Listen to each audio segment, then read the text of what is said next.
Então, na nossa Parashá de Trumá, a Torá descreve os objetos da construção do Mishkan, e entre eles descreve a construção da menorá. E nos braços da menorá tinham vários detalhes gravados, desenhados nas suas bases, na base, na haste. A Torá descreve que tinham cálices, que eram geviim, kaftorim, kaftor é um botão ou esferas, algo redondo, e prachim, flores. E elas estavam desenhadas ao redor de todo o candelabro. Explica nossos sábios na Guimará, no Tratado de Menachot, que ali descreve sobre os detalhes da construção do Mishkan e da Menorá, como que eram esses geviim, esses copos ou esses cálices. A Guimará fala que eles parecem com Kosot Alexandrim, copos da Alessandria. Vem o Rambam, o Maimônides, no Perusha Mishnayot deles, e ele fala que isso é um copo que a base dele é estreita e ele abre para cima como um copo normal. Então a base desse copo da Alessandria era uma base estreita que acaba sendo como um triângulo. E assim descreve também no Sefer Halachot dele, no Sefer Yad HaChazakah, que os Geviim parecem com os copos da Alessandria, que a boca é ampla e a base é estreita. Só que tem uma coisa muito estranha. É conhecido o desenho do Rambam. O Rambam, ele próprio desenhou a imagem da menorá com a sua própria mão. Isso inicialmente estava somente no Pirusha Mishnayot, nas explicações dele sobre a Mishnah, mas posteriormente foi colocado também dentro do Sefer Yad HaChazakah. Mas de qualquer forma, ali o Rambam ele desenha esses geviim, mas ele coloca esses potes, esses cálices, de uma forma ao contrária. Ele coloca a parte ampla, larga dos geviim, que seria a boca, virado para baixo, para o chão, e a parte estreita, que seria a base, ele coloca para cima. Quer dizer, ele coloca, na verdade, um copo de ponta cabeça. Você me descreve que os copos, que os geviim são copos da Alessandria, e na prática ele desenha um copo de ponta cabeça, virado para baixo, com a boca aberta para baixo e a parte estreita para cima.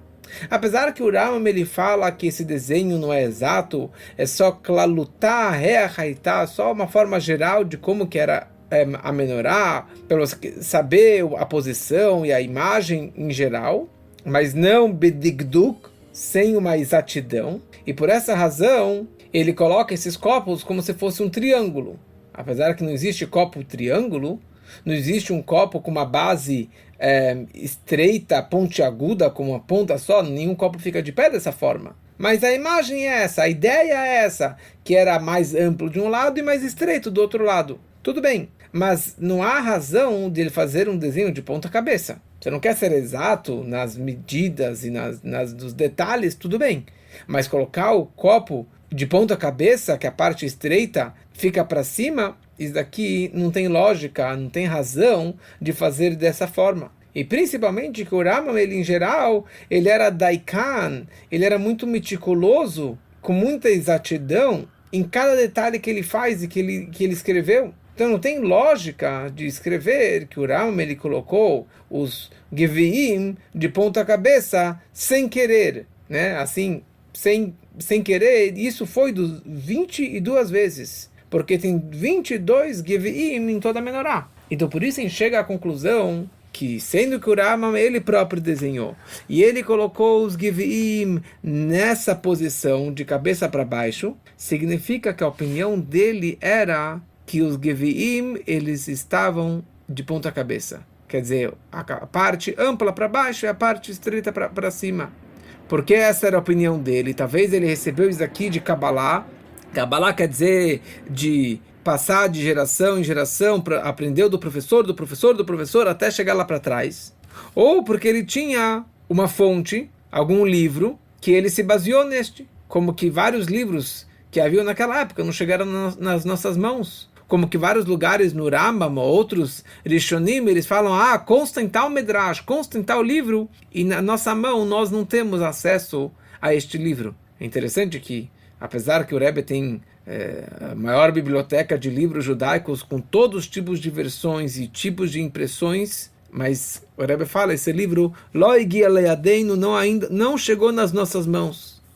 E o Rambam, nas primeiras versões do Rambam, no Sefer Hayad, ele não traz esses desenhos, como que ele, em geral, não traz desenhos. Só que depois ficou famoso que tem uma versão que o Rambam ele sim coloca a imagem dele, a imagem da menorá, que ele fala Vezoi Tzuratá, assim que é a imagem dela, mas a imagem é a mesma, que a boca está estreita para baixo e a base estreita está para cima. Então, essa que era a opinião do Rambam, assim que ele aprendeu dos mestres dele, assim que ele tinha de tradição, ou assim que ele leu em algum livro, então por isso que ele fez nesse formato.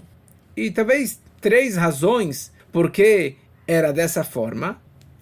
Algumas razões porque o Rambam não trouxe, inicialmente ele não trouxe daqui no Sefer Hayad dele, porque não fazia parte do plano inicial dele de colocar desenhos, e ele é muito meticuloso de não escrever nada a mais que não estão escritos claramente no Shas, na Gemara, e vários detalhes para ele também não é leikuva, não vai deixar a menorá não kasher. Mas podemos falar bastante sobre isso, mas em Kamekomo, aqui não é o lugar de entrarmos em todos esses detalhes. Mas, tá bom. Então o Rambam é dessa opinião que os copos, os giviim, os cálices estavam virados de cabeça para baixo. Mas a pergunta fica, por quê? Qual é a razão? Qual é a lógica de você fazer um copo de ponta cabeça virado para baixo?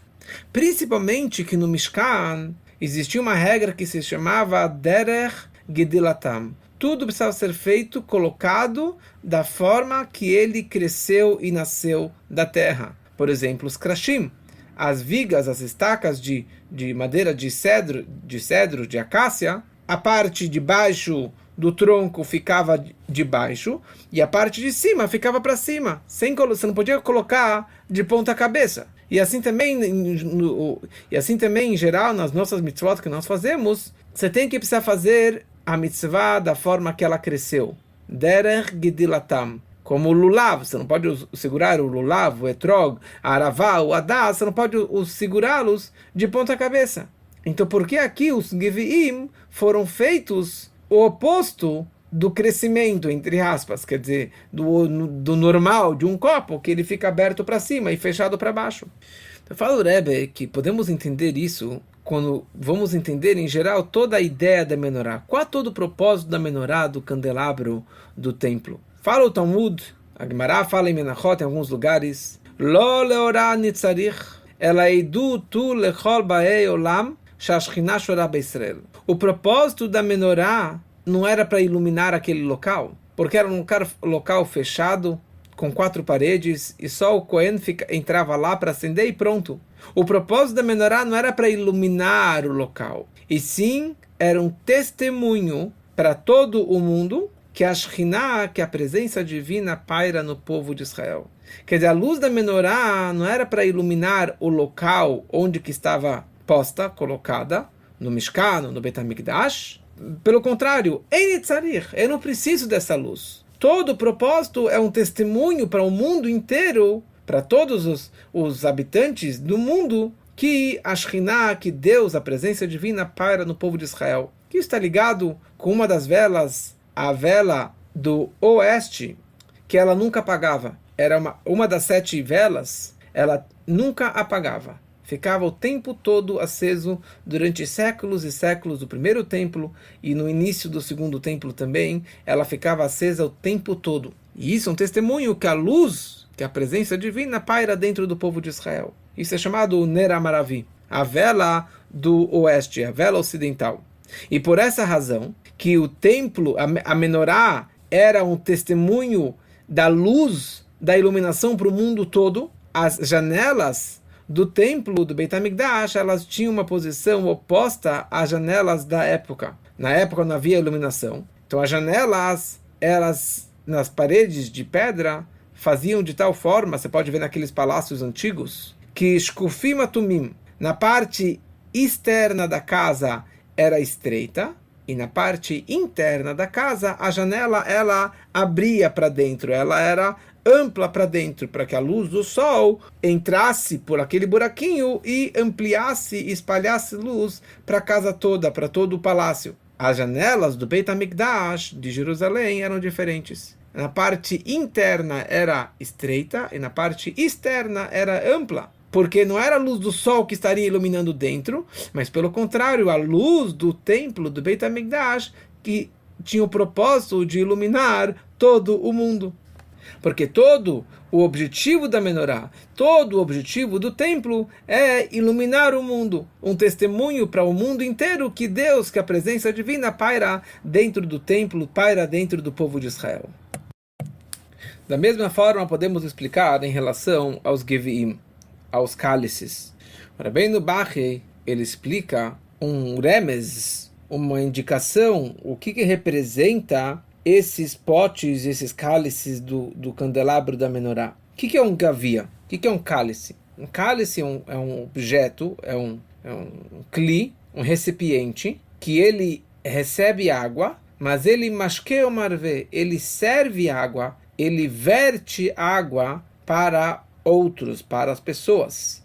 Que isso está conectado e representa os níveis da Kabbalah, que é chamado de galgalim, de rodas, que recebem de forças supremas e influenciam e transmitem força dentro do mundo mais baixo. Pegam do nível mais alto e levam e transmitem para o nível mais baixo. Que é essa ideia da hashpah, da transmissão de cima para baixo.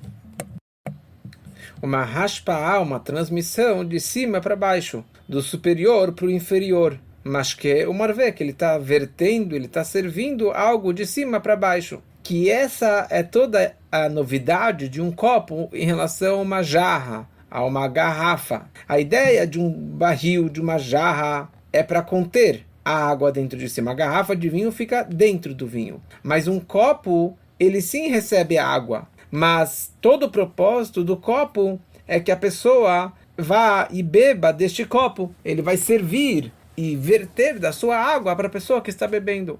Então essa é a mesma ideia do que trouxemos do Talmud. Que eu não preciso da luz. O templo não precisava da luz da menorá acesa lá dentro.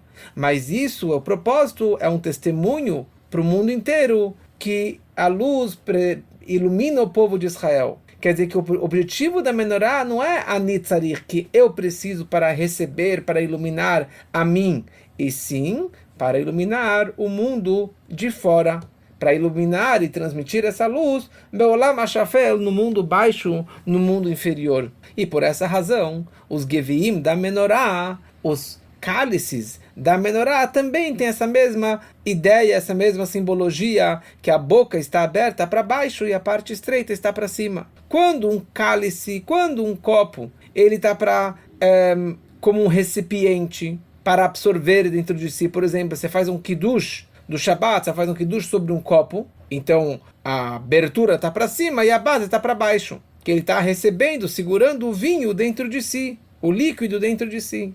Mas sendo que toda a ideia desses cálices da menorá não era para receber, e sim para transmitir, para servir o mundo, iluminar o mundo, transmitir para o mundo. Então por isso que o desenho, a imagem desses cálices, dos 22 copos da menorá, elas estavam de ponta cabeça, virado para baixo, porque todo o objetivo dela não é receber, e sim to pour, para servir para fora, para verter a sua água, a sua energia, a sua luz para fora, para todo o mundo. Que é a mesma ideia das janelas, que elas estavam viradas para fora, o oposto da posição, da estrutura de uma janela da época, porque toda a ideia do templo do Beit HaMikdash, da menorá e dos copos, dos cálices, era exatamente essa ideia de iluminar o mundo todo. Então, com isso, concluímos essa ideia do formato dos cálices, dos geviim, do candelabro, da menorá, que estavam virados de cabeça para baixo. E com isso podemos aprender Bavodat Adam, no serviço a Deus, no trabalho da pessoa aqui na nossa vida particular. Que nós também precisamos ter essa mesma ideia desses cálices, que a boca é ampla e a base é estreita. Sendo que os cálices representam a ideia de verter e servir algo para fora, então por isso ele precisa ter uma boca ampla, uma boca larga. Quando uma pessoa ela vai influenciar uma outra pessoa, ela vai transmitir algo para o próximo, de forma geral, de fazer o trabalho de difundir judaísmo pelo mundo e de fazer uma morada para Hashem dentro desse mundo de Rabbe Tartonim, que é um testemunho para o mundo inteiro que a presença divina paira no povo de Israel. Esse trabalho precisa ser feito de uma forma ampla, muito grande, até acima de medidas e agbalot e limitações. Então, por isso, a pessoa, a primeira coisa, ela precisa abrir a boca, estar muito amplo, para se preencher, encher de forças enormes, e a boca, quer dizer, a abertura pela qual ele vai receber todas essas forças e essas energias, tem que ser ampla, tem que ser muito bem aberta, para que ele possa receber muita força. Então depende do estágio do trabalho. Quando estamos falando sobre a própria pessoa, no início do trabalho, então o seu trabalho é limitado. Então, essa pessoa que está começando a trabalhar, a querer ajudar os outros, influenciar, iluminar o mundo, então essa pessoa ainda ela está com a boca virada para cima. Ela tem uma abertura, mas a abertura está para cima, porque ela ainda não está disposta e preparada para influenciar e transmitir para o próximo de uma forma ampla. Ele ainda está pensando em si, o quanto que eu posso receber. Mas quando vamos para um segundo estágio, de influenciar e transmitir para o próximo, e principalmente de fazer o trabalho de todo o Beit HaMikdash e do Mishkan, que é fazer Dirah Betartonim, fazer uma morada para Deus nesse mundo, então precisamos saber que esse trabalho precisa ser feito sem fronteiras, sem limites. E a abertura ampla precisa estar virado para baixo, para aquele em direção ao receptor, a outra pessoa que vai receber essa luz, essa energia de mim. Como está explicado em vários lugares, numa Sehá que já estudamos anos atrás, do volume 11, que ele fala sobre os Adanim. Existiam vários tipos de Trumot. Trumot eram os donativos para o templo. E um dos donativos era para os Adanim, que eram aquelas bases de ouro que seguravam as vigas, as estacas de madeira. E tinha também Trumat Hashkalim, a Trumá do shekel, do meio shekel, e a Trumá do Mishkan, dos donativos em geral, para a construção do templo.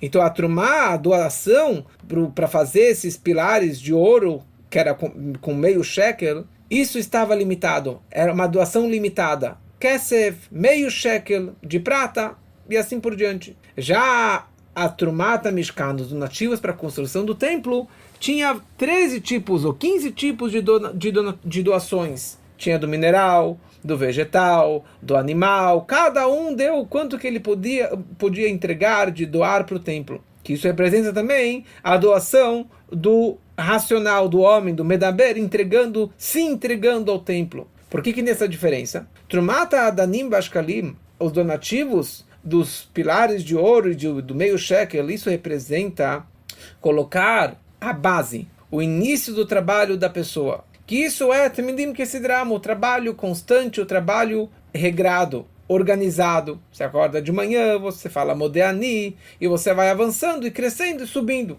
Já o Trumata Mishkan, o trabalho, os donativos do Mishkan, que é todos os tipos de donativos, de todas as áreas e formas de doações. Isso representa o trabalho geral da construção do Mikdash. Que todo o propósito disso é Veshachante Betocham, Dirah Betartonim, que Deus vai parar dentro do templo, dentro de todas as pessoas, e trazer Deus no mundo mais baixo, que nesse sentido não tem limites, não tem agbalot.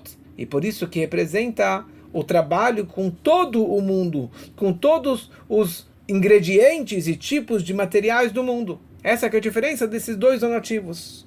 E por essa razão, em geral, todas as mitzvot precisam cumpri-las derech gidilatam, da forma que elas cresceram, de baixo para cima. Você segura o lulav, o etrog, o adaz, etc., que tem que ser de baixo para cima. Já os cálices da menorá, eles estavam de ponta cabeça, o oposto de cima para baixo, a parte ampla para baixo. Por que essa diferença? Porque todas as mitzvot, principalmente o lulav e as 4 espécies de Sukkot, estão conectados com Seder Ishtalshelut, com o desencadeamento dos mundos, os 4 mundos espirituais. Então, por isso, você precisa seguir o Seider, uma ordem cronológica do desencadeamento do Ishtalshelut de uma forma normal, gradativa, da forma que elas vão crescendo. E por isso, você precisa segurar as 4 espécies da forma que elas crescem, de baixo para cima. Derech Gedelatam. O Seider de cumprir uma mitzvah é Derech Gedelatam. Os Geviim, o próprio Gevia, os próprios cálices, eles tinham uma estrutura normal. Uma estrutura base, a base estreita e uma boca ampla para cima, que é o normal. Mas já que elas foram gravadas e fundidas dentro da menorá, e elas fazem parte de todo o objetivo da menorá, que é servir, iluminar, transmitir de cima para baixo, para o mundo todo que está lá para fora. Então, por isso, precisa sair de si, sair da sua natureza e do seu caminho regrado, normal, para iluminar para fora. É por isso que as janelas do Beit HaMikdash também tinham essa mesma ideia. O oposto da normalidade da época era amplo para fora e estreito para dentro. Então, quando você vai influenciar ao mundo e transmitir para o mundo, você precisa fazer com a boca aberta, ampla, acima de qualquer limitação, para conseguir iluminar amplamente em todos os lugares do mundo e do planeta. E com isso, o Rebbe conclui a primeira metade da Sihá, que descreve a ideia dos Geviim, dos cálices, que elas estavam viradas de cima para baixo. E agora o Rebbe começa a falar sobre o formato dos braços da menorá. Então, tem mais um detalhe no desenho do Rambam, do Maimônides, sobre a menorá, que ele desenhou, como falamos antes, com o seu próprio punho, que os 6 braços da menorá, eles estão numa reta, na diagonal, viradas para cima. Diferente de todos os desenhos conhecidos e famosos em todos os lugares, que é meia bola, meio círculo, meio arco, um arco, arredondados. Apesar que a gente poderia explicar com dificuldade que o Rambam, já que ele não foi tão exato, meticuloso nesse desenho, ele poderia fazer um desenho reto em vez de fazer redondo, que talvez seria um pouquinho mais difícil, mas isso não funciona. Essa resposta não gruda, porque claramente o filho do Rambam, Rav Avraham ben Rambam, ele descreve que os 6 braços da menorá, eles iam beyosher, retos, para cima, que esse é o desenho do meu pai, que era reto, que era na diagonal, e não redondo, como que as pessoas costumam desenhar. E assim o Rashi escreve claramente na nossa parashá, que era Baal Achson, Nimshachim Veolim, subia na diagonal para cima. Então todos os desenhos conhecidos da menorá, que são redondos, não seguem a opinião do Rashi, e não seguem a opinião do Rambam, que eles próprios desenharam, que ele próprio desenhou. Tem um livro que se chama Mishnat Hasidim, ou o autor do Mishnat Hasidim, no seu livro que se chama Maaseh Choshev, que descreve sobre a construção do Mishkan. Ali ele descreve que Nimshachim Beigul, que os 6 braços eram redondos. E ele fala o seguinte, que apesar que o Rashi fala claramente que não era redondo e sim era na diagonal, mas fala o Baal Mishnat Hasidim, o Maimônides, o Rambam, no seu livro, ele não descreve nas Ilchot Bet HaBechirá se era reto, se era na diagonal ou se era redondo. Ele simplesmente escreveu que vão para cima, os braços vão para cima. E ele traz como prova um outro livro, o Baal Chochmat HaMishkan, que ele fala que era os braços redondos, Beigul, redondos. Então por isso o autor do Maaseh Choshev, ele fala que assim mistabra, essa que é a lógica, que eram dessa forma, que era como os planetas dos céus, que eram redondos, que ligado com os 7 planetas. Então aqui nós temos os 7 braços da menorá, e ele conclui que eram redondos. E aqui o Rebbe vai analisar, porque ele traz uma coisa e fica muito apertado, e o Rebbe vai querer provar como que realmente os braços eram na diagonal e não redondos. Fala o Rebbe, aniut dati, baseado na minha humilde opinião, sendo que esse Maaseh Choshev, ele descreve claramente que a base dele é do Rambam, que o Rambam não escreveu. Já que o Rambam não escreveu, então eu acho que era redondo. Mas baseado no que falamos antes, que o próprio Rambam fez esse desenho na diagonal, e o filho do Rambam comprovou que essa é a opinião do meu pai, que era reto na diagonal, então toda essa lógica desse Baal Maaseh Choshev está anulado. Ele não tem base não tem fundamento nenhum.